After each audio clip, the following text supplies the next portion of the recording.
¿La cantidad MKB debería ser una cantidad positiva o debería de ser una cantidad negativa? ¿Y por qué? Y también aquí consideremos que el... Hay mucha bulla, dice Carlos. Dale, dale. Consideramos que más Y lo estamos tomando hacia arriba. Así estamos tomando nuestro sistema de coordenadas. Entonces, la cuestión aquí es de que nosotros queremos que la fuerza sea negativa,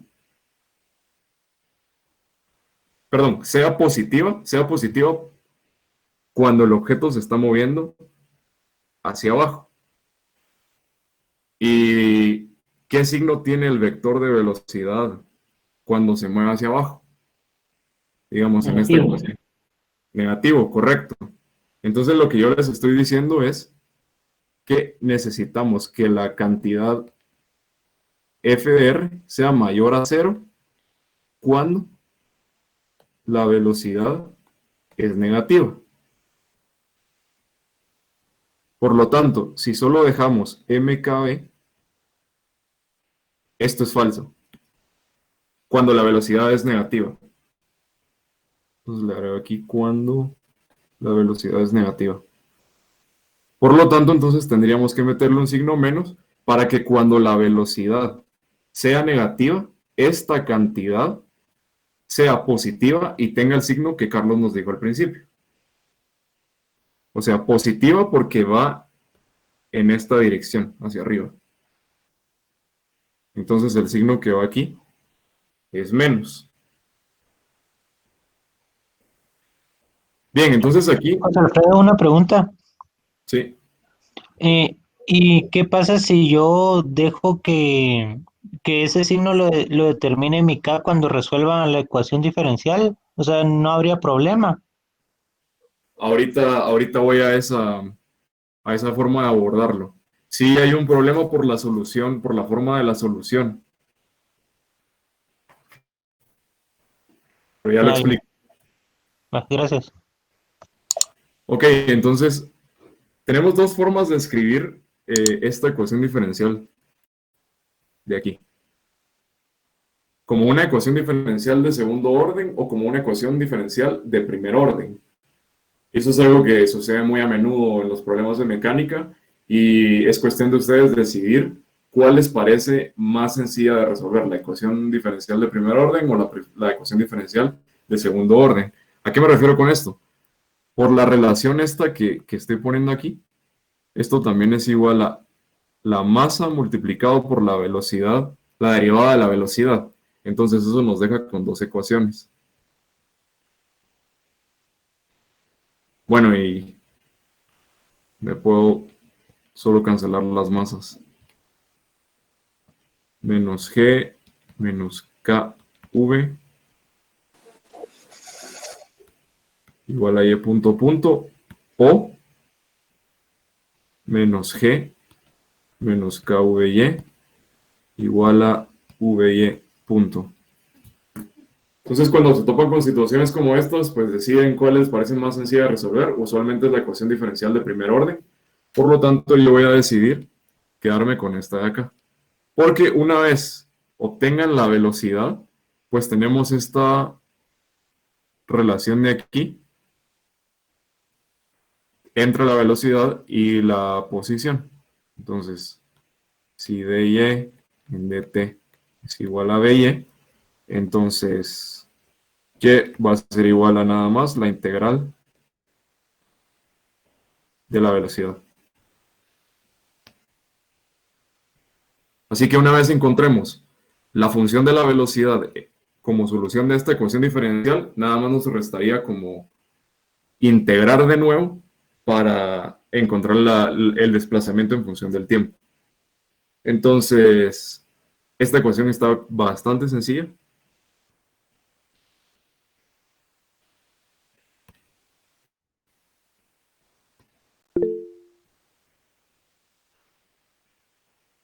No, fíjate, Héctor, David, no voy a subir videos del taller porque porque no tengo cuenta de G Suite para grabar las videollamadas de Google Meet. Ah, Gaby está grabando. Buenísimo, entonces, si tú pudieras después subirlo a YouTube o a Facebook, eso estaría genial, porque sé que hay algunos que eh, no pueden estar. Sí, igual, entonces si Gaby, por ejemplo, nos pudiera hacer el favor de grabar todas las semanas del taller, eso, eso sería buenísimo, porque entonces significa que si alguien de repente no quiere asistir o no tiene tiempo o qué sé yo, cualquier cosa, pues ahí puede estar colgado el video en cualquier momento que quiera ver el taller. Así que Gaby, si me haces el favor, te agradezco un montón. Bueno, retomando aquí lo que estábamos haciendo, tenemos esta ecuación diferencial de primer orden, es una ecuación separable. Qué fea mi letra, pero no importa. Es una ecuación separable que yo esperaría que ustedes ya sepan resolver y yo me voy a saltar ese punto por dos cosas. Primero, porque no es curso de ecuaciones diferenciales y porque realmente quiero que desde ahorita se mentalicen que lo importante no es resolver las ecuaciones diferenciales. Ustedes ya pasaron un curso y están ahorita en otro curso, en el segundo de ecuaciones diferenciales. Mecánica 1 no es para estarse ofuscando ahí resolviendo de la manera como 2 horas una ecuación diferencial. O sea, si esa cosa no sale en 10 minutos, metan a Wolfram. No es lo importante resolver la ecuación diferencial. Pero sí, o sea, si van a utilizar estas herramientas computacionales, al menos sepan, en este caso, distinguir, por ejemplo, de qué tipo es la ecuación y más o menos cuál es el método para resolver. Porque no estoy seguro de que en el examen Osmar les vaya a dejar utilizar Wolfram, por ejemplo. Bueno, entonces la solución de esta ecuación es 1 sobre k de 0 más g multiplicado por una exponencial menos g. Listo. Entonces, ahora me surge a mí la pregunta, ¿cómo sé que esa solución es la correcta? Porque alguien me preguntó hace un momento cuando planteé la ecuación diferencial, ¿qué pasa si yo considero que la k es una constante que puede ser negativa o positiva? Entonces yo tendría otra ecuación diferencial que voy a escribir aquí, porque a mí me parece que vale la pena. La ecuación diferencial sería menos mg más mkb igual a mby punto. Y esta ecuación tiene como solución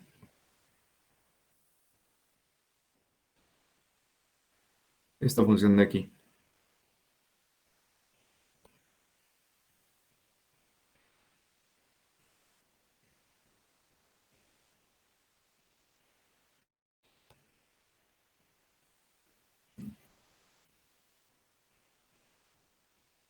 Entonces, ¿cómo saber cuál de las dos soluciones es la correcta? ¿A alguien se le ocurre? ¿Alguna idea? La verdad es que la diferencia entre ambas soluciones es bien sutil. El signo menos aparece aquí en esta solución y el signo menos aparece en por aquí en este término, en esta otra solución que es la correcta. Alguien colocó algo, creo.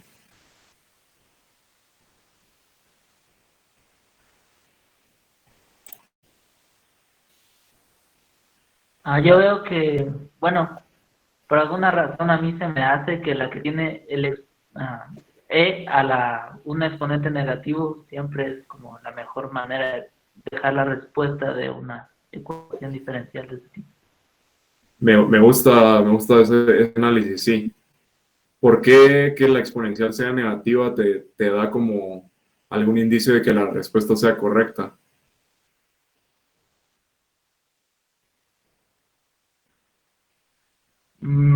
Porque cuando t tiende a infinito en este caso, eso se hace, a Ajá. ver, La es solución. uno. Ajá, Ah, ajá, eso. Exactamente. Ese punto que dijo Andy ese magia dio en el clavo. Este término con la exponencial positiva, supongamos, consideremos el caso límite en el que el tiempo tiende a infinito. Esa cosa se va a infinito, ¿no? O sea, es decir, toda la solución, la velocidad, que es aquí donde tenemos que volver a la física y recordar que esta solución representa la velocidad en función del tiempo y significa que la velocidad se vuelve infinita conforme el tiempo tiende a infinito. Y nos preguntamos, ¿eso tiene sentido? Ahora, Alejandro me podría decir, bueno, sí, pero la K podría tomar también valores negativos. Sí, pero es que si según esa suposición íbamos a considerar que K podía ser tanto negativa como positiva. Y el problema es que la solución no puede estar correcta. Si nuestra suposición inicial era la K es negativa o es positiva, después no podemos decir así como ahí parchando nuestra solución, ahora vamos a limitar que K solo es negativa. Entonces, por esa razón, pero hay otra manera un poco más fácil de verla, que es la que yo quiero que se empiecen a acostumbrar. Para eso les voy a compartir una gráfica.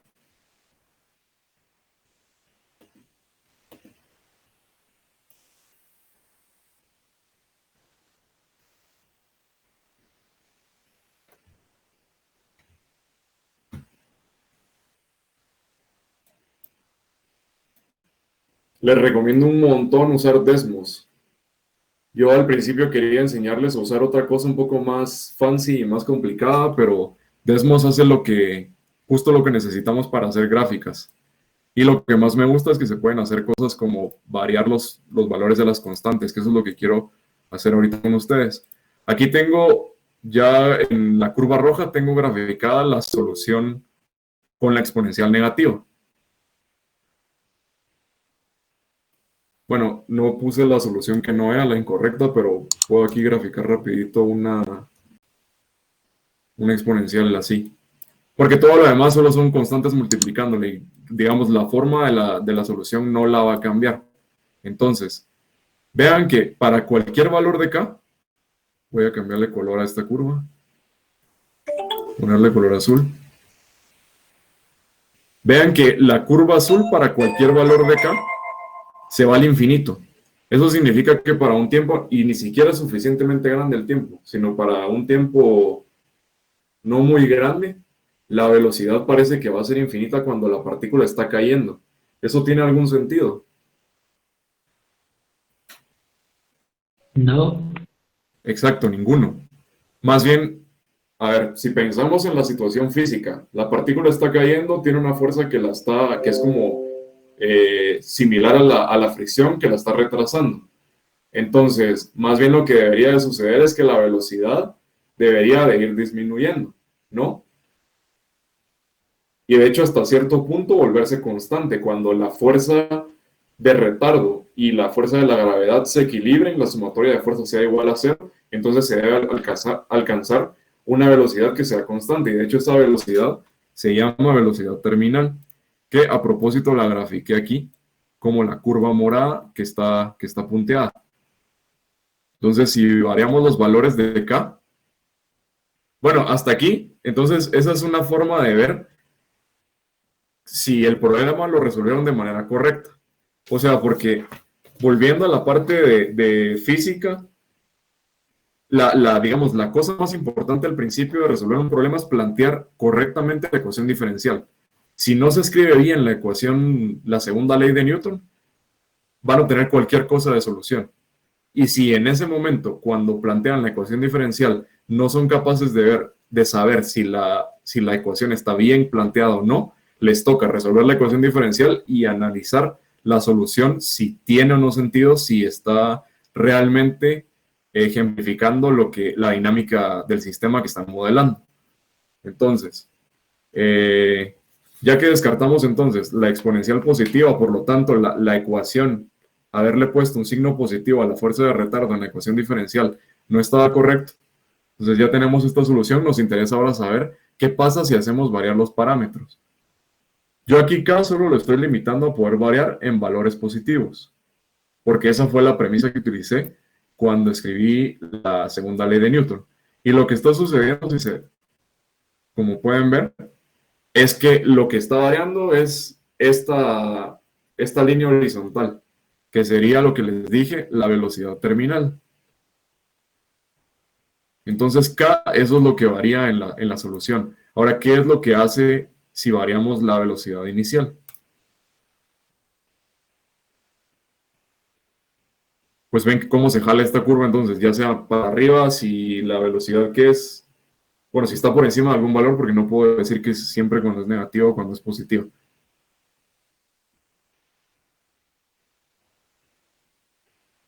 Y entonces, ahora, si pensamos en eso que les digo, pues ahora sí tiene todo el sentido del mundo. Pongamos que la velocidad es, bueno, sí es negativa, ¿no? Ahí está.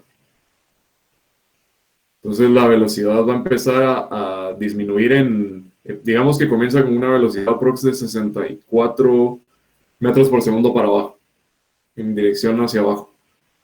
Y poco a poco va disminuyendo, va disminuyendo la velocidad hasta que eventualmente, como les digo, la fuerza de retardo y la fuerza de la gravedad se equilibran y entonces la partícula ahora sigue cayendo con velocidad constante.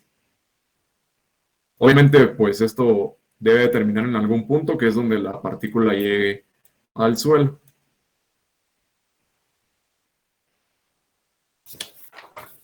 Mira, una pregunta. ¿Sí?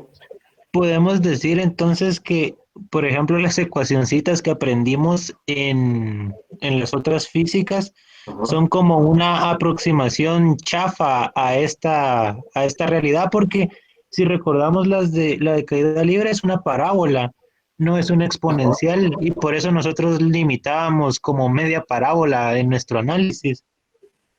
O sea Pues, que todo eso no es, no, o sea, está bien, pero no, o sea, no sé cómo, ¿es una aproximación a esto? Esa es mi pregunta, ¿o las sí, dos son sí, así es. matemáticamente correctas? Las dos son matemáticamente correctas, nada más que las suposiciones que tomamos en el problema son mucho más simples en las físicas básicas que las que van a considerar ahora en mecánica. Porque, digamos, esta cosa va como por niveles. En física uno les dicen a ustedes, ignoren la fuerza de fricción. Y entonces empezar la parábola así bien bonita. Esto sería como en un mundo súper ideal en el que no existe, en el que no hay aire y demás, está aislado por completo el sistema. Ahora, en este curso estamos agregando esta fuerza de retardo, que tampoco es la aproximación más cercana a la realidad. La verdad es que la fuerza de retardo de una partícula cayendo tiene, o sea, la forma de la fuerza tiene una expresión bastante más complicada que depende de bastantes otras cantidades, como por ejemplo la forma de la partícula que esté cayendo, la densidad del aire, la altura a la que está el aire, a la que está, perdón, la partícula inicialmente, etcétera, etcétera. Así que esto se trata como de ir escalando, haciendo poco a poco más acercado a la realidad nuestra solución. Entonces, respondiendo en resumen a la pregunta, no es que sean las ecuaciones chafas, las que utilizábamos antes. Nada más eran aproximaciones chafas. Más bien lo cambiaría por eso. O sea, porque no considerábamos todas las fuerzas que realmente están actuando en la vida real. Entonces, ahora regreso al pizarrón.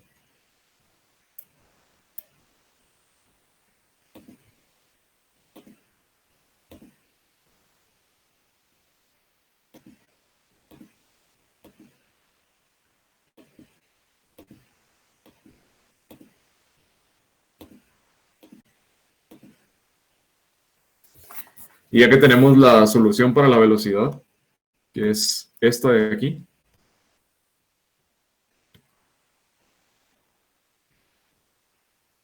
lo siguiente que tenemos que hacer, porque es lo que nos pide el problema, es encontrar el desplazamiento. Y para eso utilizamos esto que tengo aquí encerrado en azul. José, disculpa, tenía una pregunta antes de que sigas Decime, avanzando. decime. No entendí muy bien cómo sacaste la fuerza de retardo, porque me quedé en que entiendo que es proporcional a la velocidad, tiene una constante, pero ¿de dónde salió la K, por así decirlo? Ok, ok. Esa es una suposición extra que yo hice aquí arriba. El problema les da la información de que la fuerza de retardo es proporcional a la velocidad. Entonces, de aquí inmediatamente se puede sacar esta relación de aquí, que la fuerza de retardo debe ser igual a una constante de proporcionalidad multiplicado por la velocidad. Además, ahora, porque yo quiero que en la expresión de la fuerza de retardo me aparezca el término de masa, yo digo que esta constante beta también debe ser proporcional a la masa. Entonces, quizás aquí si lo escribo en otro orden se ve mejor. Y ahora, esta acá es la nueva constante de proporcionalidad entre la masa y la constante de proporcionalidad de aquí arriba. ¿Para qué? Para que finalmente en esta expresión de la fuerza de retardo me quede explícitamente el término de masa.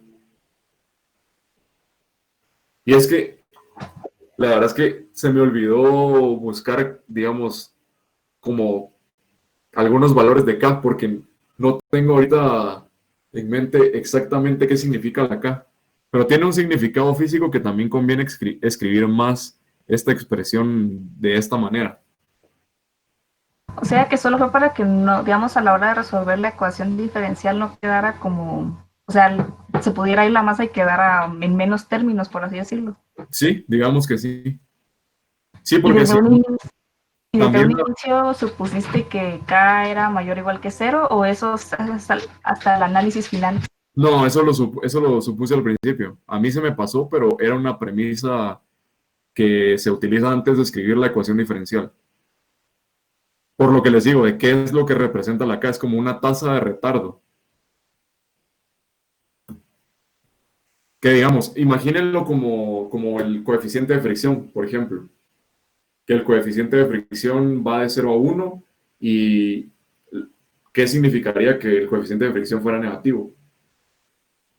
Es así como, ajá, no tiene mucho sentido físico. Ok, entonces lo que estamos diciendo con ese beta igual a K por M Ajá, es que, bueno, cuando hacemos que la fuerza de retardo es igual a KMV, estamos ajá, diciendo que mientras más masivo sea el cuerpo, también va a haber más fuerza de retardo. correcto, así es. Sí. Ok. Y eso es bastante intuitivo porque es como la pregunta de qué se tarda más en caer, una bala de plomo o una pluma. Ujú. Sí, sí. Entonces, es más masiva bueno, no, ahí va al revés. Ajá. Tardarían lo mismo, ¿no? Sí, pero eso si En estuviéramos... fuerza de retardo sí tardan lo mismo, pero, Si yo considero la masa por medio de la densidad, tal vez ahí sí tendría un poquito más de sentido. ajá, quizás así sí.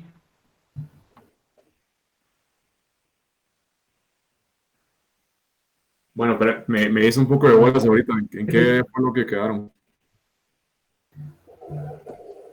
No, o sea, sí, la masa depende de la... O sea, hay una ecuación que describe la masa en términos de la densidad y el volumen, si no estoy mal, ¿no? Tal vez Sí. ahí sí podría, pues, tener más sentido lo de la caída, o sea, por diferencia de densidades. Ya. Bueno, sí. En fin, es por mera conveniencia de que estamos haciendo la primera aproximación de una fuerza de retardo, que a mí me conviene que escribir la fuerza de retardo de esta manera. En la ecuación diferencial se me va la masa y la solución no depende, la velocidad no depende del parámetro de masa.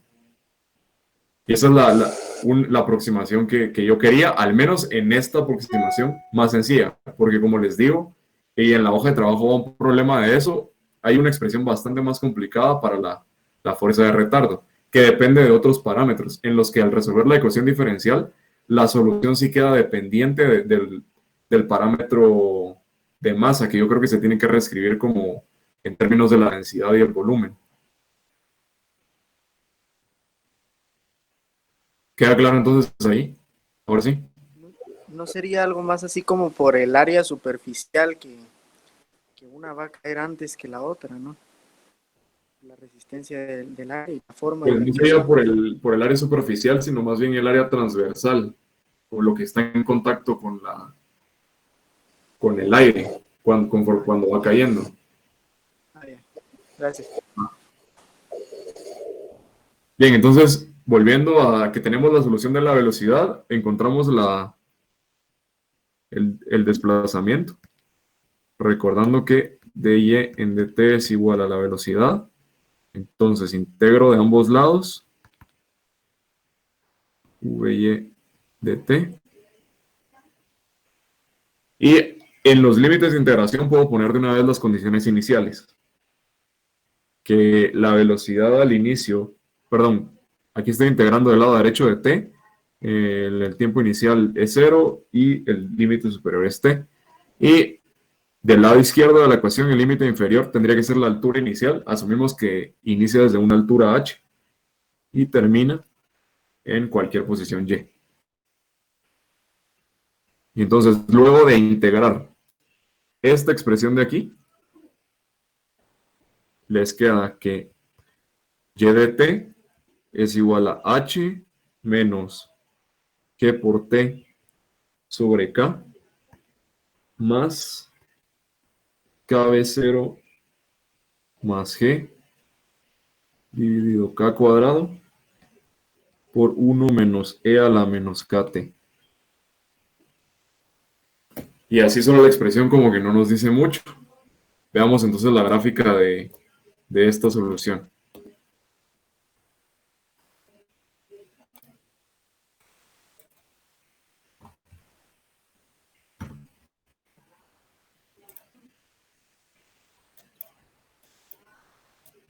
Alejandro había dicho que cuando no consideramos fricción, ya sabemos que la curva de esto es una parábola, ¿no? Esa es la gráfica de posición-tiempo de MRV. Aquí. Y quiero que vean cómo se recobra esto. A ver si variamos los parámetros. Por ahí ven la parábola, la curva verde. Pero vean que el valor de K es un valor muy cercano a 0. Eso significa que la fuerza de retardo es casi 0. Y de hecho, si la hacemos, conforme vaya siendo más cercana a 0, va siendo cada vez una parábola, digamos, más perfecta. Y conforme vamos haciendo esto más grande, va sucediendo que esta parte de aquí, como que la parte que para un tiempo más grande, la curva tiende a una línea recta. Al principio tiene el comportamiento parabólico, digamos, aquí es un tiempo en un intervalo de tiempo muy corto, y luego se vuelve una línea recta. Eso tiene todo el sentido del mundo, porque solo al principio, en este tramo, la velocidad está variando. Luego de eso se mueve con la velocidad terminal, que es velocidad constante. Y si recuerdan la gráfica de velocidad constante, de posición tiempo para velocidad constante, es una línea recta, que es precisamente esta última parte de la gráfica que estamos viendo aquí. Entonces, cabal, ven que conforme voy aumentando acá, esa línea recta en el último tramo del tiempo se va haciendo cada vez como más perfecto. ¿Alguna duda hasta aquí? Bueno, voy a quitar la gráfica. Bueno, entonces el problema 2, que estaba por aquí arriba, dice, si un proyectil se mueve de tal manera que su distancia desde el origen de movimiento siempre aumenta, encuentre el ángulo máximo por encima de la horizontal con el que la partícula puede haber sido lanzado.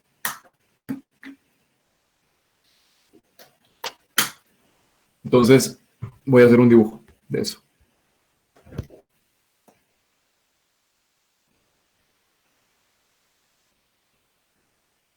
Estamos asumiendo un proyectil así, que tiene esta trayectoria, y el ángulo que estamos tratando de encontrar es este. De tal forma que esta distancia desde aquí a cualquier punto de la trayectoria, que esta función, que r de t, sea creciente en todo el intervalo en el que existe la función. ¿Eso qué significa? Significa que R punto es positivo. ¿Sí o no? Quiero que alguien me diga por qué la derivada tiene que ser positiva entonces. Es bastante obvio, pues, pero igual.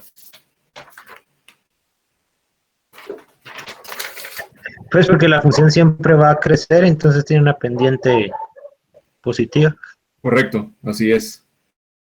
Eso es para que no se les olvide que a nosotros no nos interesa tanto la definición de sea epsilon mayor que cero y esa mamada del límite, sino nos interesa la definición de que la derivada es una pendiente.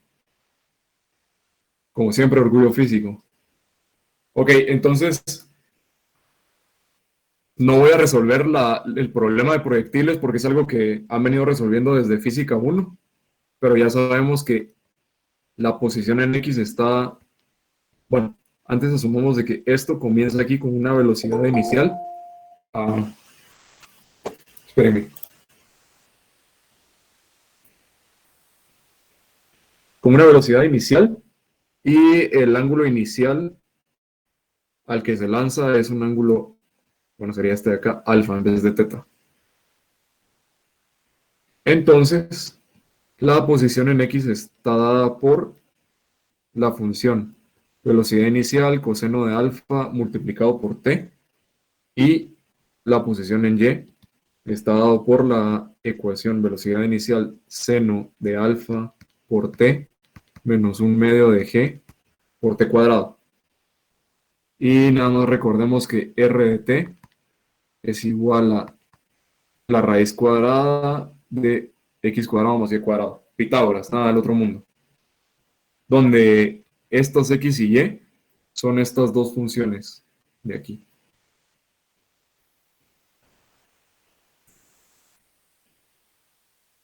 Bien, entonces, como hablamos de que la derivada de r tiene que ser positiva, nos interesa las funciones, la derivada de r cuando es positiva. Entonces, pues suena con bastante sentido calcular la derivada de r. Y al menos a mí para derivar se me hace un poquito más sencillo si reescribo esto como un medio. Entonces aquí es más sencillo ver que la derivada es un medio de 2x x punto más 2y y punto dividido x cuadrado más y cuadrado. Es decir, r punto es igual a x punto más y punto dividido r.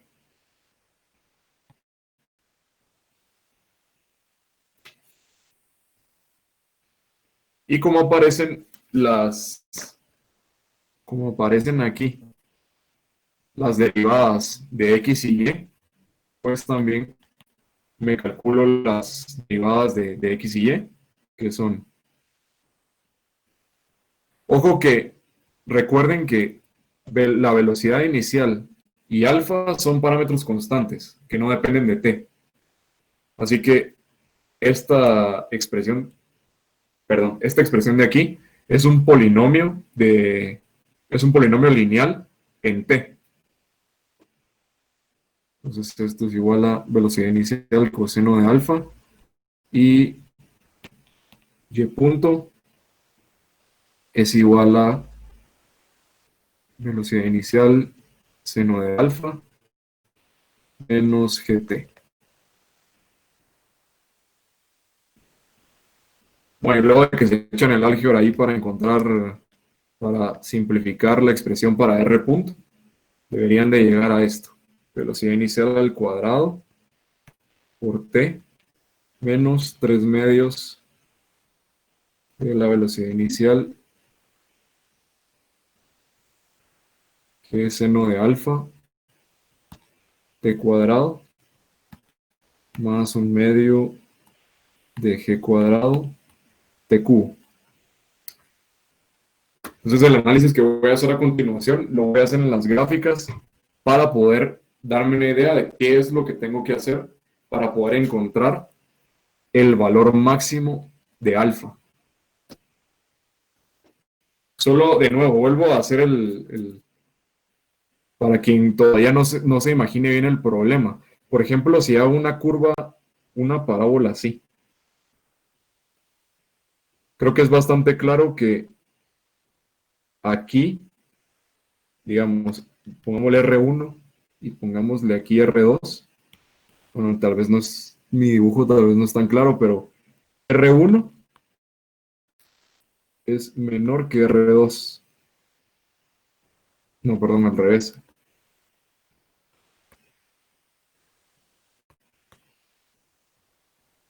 Entonces, sí hay ciertos ángulos por encima de algún ángulo alfa máximo en el cual sucede algo como lo que acabo de dibujar.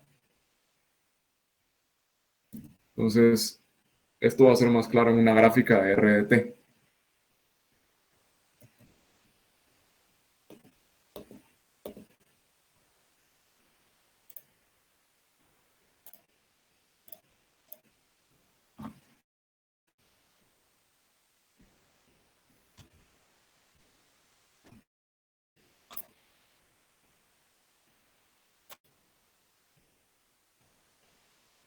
Aquí tengo graficada la RDT. Ven aquí la expresión. Esta primera de aquí. Y comencemos. Alfa lo puedo variar desde 0 hasta 90 grados. Porque después de 90 grados, pues no sería exactamente. Sería como un proyectil en el otro sentido y solamente se cumplen los mismos resultados que hacer el análisis de 0 a 90 grados. Bueno, veamos cómo se comporta esta gráfica si yo modifico el valor de alfa. Hagámoslo aquí.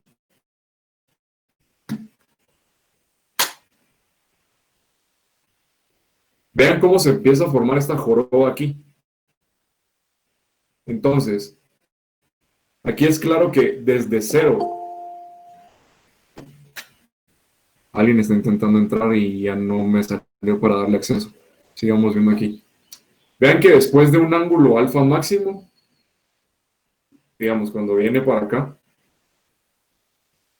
aquí es creciente siempre, creciente, creciente, se empieza a formar la joroba y después de algún alfa, aquí por ejemplo, después de t más o menos igual a 1, R ya empieza a decrecer, es decir, pasa lo que les dibujé en el pizarrón.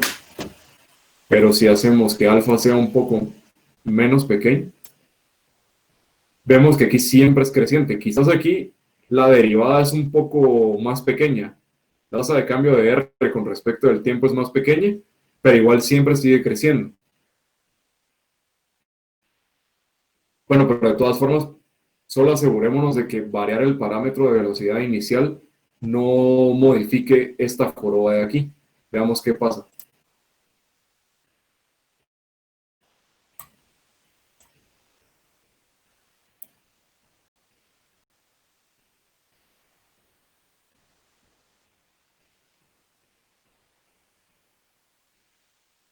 Vemos que al modificar la velocidad inicial, y aquí yo le puse menos 100, pero menos 100 no tiene sentido porque esa cantidad así siempre es positiva. Entonces, ahí está. Ahora sí es claro. Lo único que pasa conforme variamos el parámetro de velocidad inicial, esta joroba como que se va trasladando nada más. No hace nada de deformar la joroba de aquí. Solo la va subiendo así, para acá arriba. Bueno, dejémoslo aquí. Y variar el parámetro alfa, ese sí que la deforma. Entonces ahí estamos bien seguros de que alfa es el parámetro del cual depende que esta función R pues sea creciente en todo el intervalo de t que existe o no. Y veamos cómo se ve la derivada. Veamos cómo se ve conforme... dejemos por aquí esto.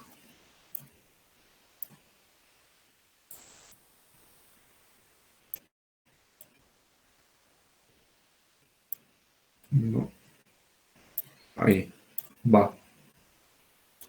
Vean que para este valor del parámetro de velocidad inicial y para este valor del parámetro alfa, la derivada es positiva. Y esto se muestra en que vemos que la curva en todo el intervalo de t, al menos en el que la estamos viendo, es creciente. Pero veamos cómo va pasando esto si conforme vamos aumentando alfa. Después de que pasamos cierto ángulo, ya vamos a tener un intervalo de t en el cual la derivada es negativa. ¿Y eso qué significa? Significa que en ese intervalo de t es donde precisamente r decrece.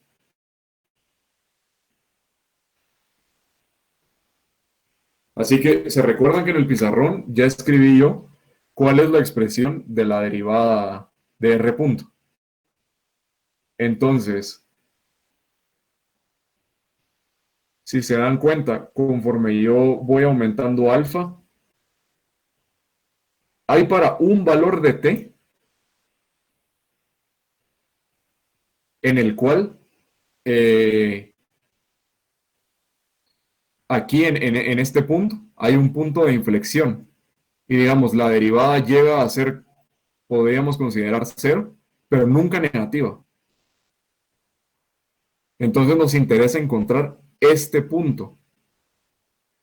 ¿Eso qué significa? Digamos, si lo ponemos así, también nos interesaría como saber de alguna manera cuáles son estos puntos en los que intersecta la derivada al eje X. Es decir, quiero saber cuáles son los ceros de la derivada. Quiero saber cuáles son los ceros de R punto. Entonces vuelvo al pizarrón.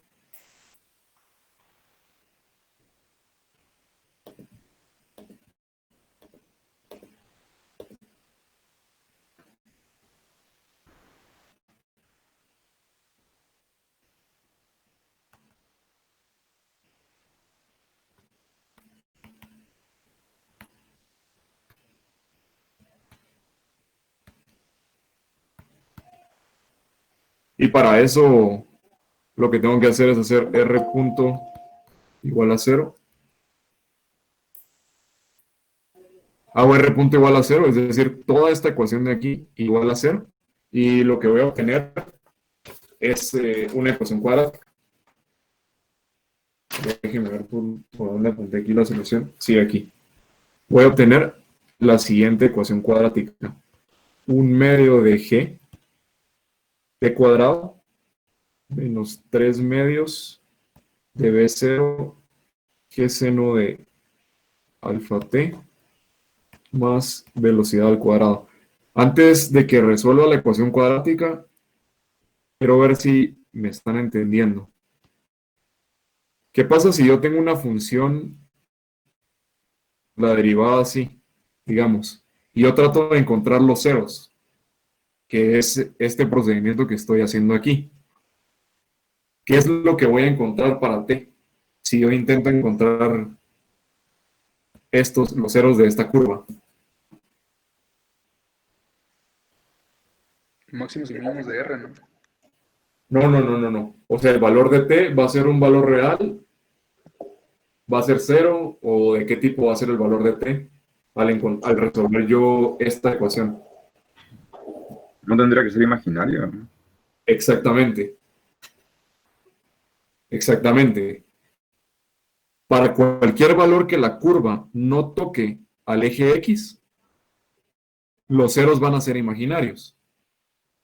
Entonces, ¿cómo sé yo cómo encontrar el valor de t tal que sea justo esta curva, que solo toca una vez al eje vertical y es un punto de inflexión? Es para el único valor en el cual el cero es uno solo y es real. Porque para cualquier otra curva habrían dos ceros reales, pues. Entonces, si eso todavía no les queda claro, ahorita con ver la expresión de t, creo que sí. Entonces, al resolver esta ecuación cuadrática para t, les queda 3 medios de la velocidad inicial por g seno de alfa más menos 1 sobre g, no, perdón, más menos velocidad inicial sobre 2g multiplicado por la raíz cuadrada de 9 seno cuadrado alfa menos 8. Bien, entonces, volviendo al tema que estaba discutiendo aquí arribita. Yo quiero encontrar la solución de t tal que el 0 sea únicamente 1 y sea la única solución en la que solo hay un valor de t real. Porque para cualquier otra curva siempre va a cortar 2 veces. Entonces, ¿por dónde me puedo ir? Observo la raíz. ¿Perdón? No, sí, cabal, eso iba a decir. Ajá, la raíz. Siempre que el radicando, es decir, lo que está dentro de la raíz, sea positivo o cero, entonces t tiene un valor real. De lo contrario, si el radicando es negativo, entonces t es un valor imaginario. Es decir, ¿qué significa eso? Si t es un valor imaginario, son estas curvas que no intersectan al eje X. Y cuando el radicando es igual a cero, entonces t vale solamente esto de aquí y es justo este punto, el punto de inflexión en el eje horizontal. Por lo tanto, entonces la solución que nos interesa es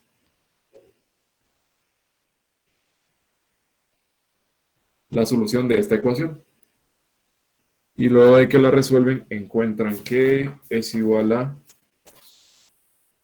el seno inverso de 2 raíz de 2 dividido 3.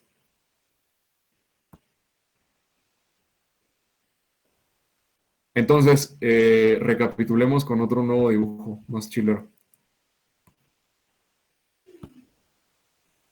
Cuando alfa vale esto,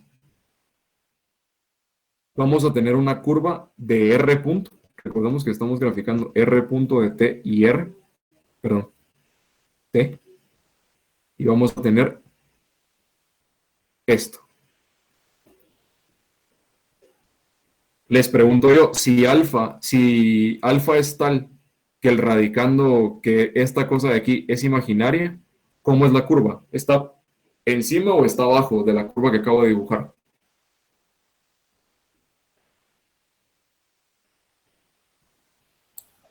Sobre. Exacto. Es una curva más o menos así. Y si el radicando es tal, perdón, si alfa es tal que esta cantidad es un número real, pues entonces tenemos todas las curvas por debajo de la curva azul. Y ahora, ¿por qué todo este merequetengue? Porque por debajo de esta curva azul tenemos pedazos en el que la derivada es negativa. Es decir, pedazos en los que la función r de t va a decrecer. Y a nosotros nos interesan solamente las funciones r de t tal que siempre crecen. Es decir, las funciones r de t tal que tienen una derivada que es positiva en todo el intervalo de t, que son todas estas funciones que están encerradas en naranja, perdón.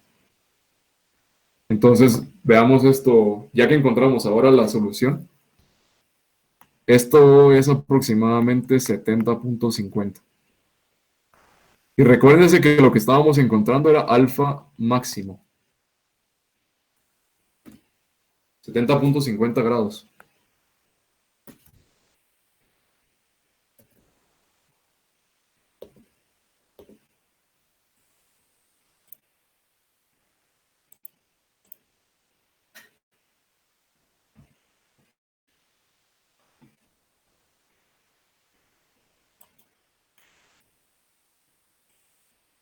Hagamos que ahora alfa solo pueda ir de 0 hasta 70.50. Y revisemos si la derivada siempre es positiva.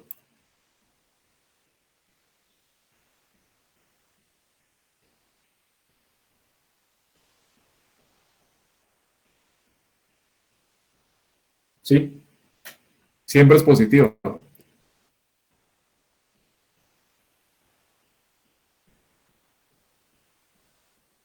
Y si ahora alfa, vamos a los valores de 7.50 hasta 90, vamos a ver que la derivada siempre tiene un intervalo de t en el que es negativa. Y tenemos siempre entonces un trozo de la función de r en la que decrece.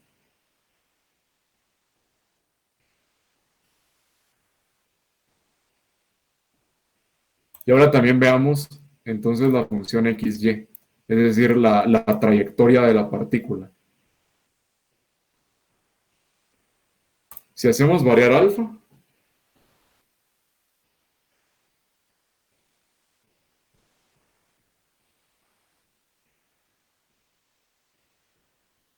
digamos, lo que podemos notar es de que sí sucede esto de que vemos de que, si calculamos así como al ojímetro la distancia de aquí para acá, creo que sí nos logramos convencer así como de nuevo al ojímetro de que esta distancia es menor que esta distancia de aquí para acá, de aquí para acá y esta de aquí para acá.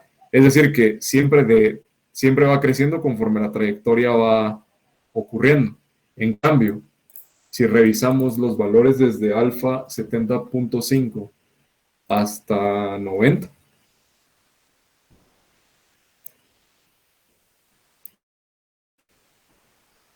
bueno, aquí sí es súper evidente que la distancia de aquí para acá va a ser más grande que la distancia de aquí para acá. Es decir, de aquí, de la partícula cuando se movió de aquí para acá, la función r de t disminuyó. ¿Alguna duda?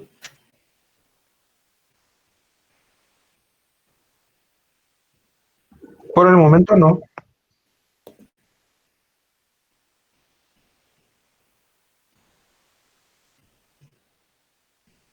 Ok. Estaba revisando los comentarios, pero no tampoco escribieron dudas por ahí. Y veo que Belén ya le contestó a Javier. Así que eso era todo lo que tenía preparado para ustedes el día de hoy. Les voy a subir la hoja de trabajo ahorita a Classroom. Sería para la otra semana, que es que martes, no para el miércoles, sino para martes a medianoche.